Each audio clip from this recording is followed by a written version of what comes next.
Vēži, šī ir jūsu prognoze nedēļai no 25. līdz 31. martam. Skatāmies. Cik forši! Sākas ar sauli. Ir cerīgi, jā, varbūt būs nedēļa turpināsies tā kā tagad, ka ir saulīte. Vai arī vienkārši iekšēji saule, ka jūs būsiet priecīgi, apmierināti, ka beidzot kaut kas ir noticis tā, kā jūs vēlējāties. Vai arī tiešām fiziska saule, kas jūs iepriecinās nedēļas sākumā, pirmajā pusē.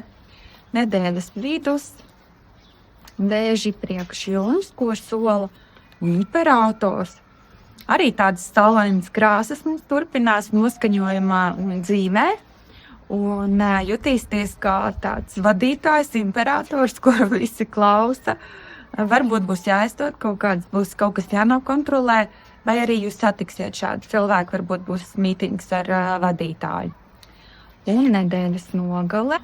Svētki būs tādi mierīgāki, jums mēģināsiet atrast to iekšējo līdzsvaru, varbūt sēdēsiet, meditēsiet lieldienās. Tā kā ļoti jauka nedēļa izskatās, saulaina, aktīva un nedēļas beigas tādas mierīgākas. Un Vēži lēmš forša nedēļa ir svētku nedēļa. Un, ja jūs vēlaties pieteikties pie manis uz individuālu konsultāciju, tad to var izdarīt manā mājaslapā dita.com.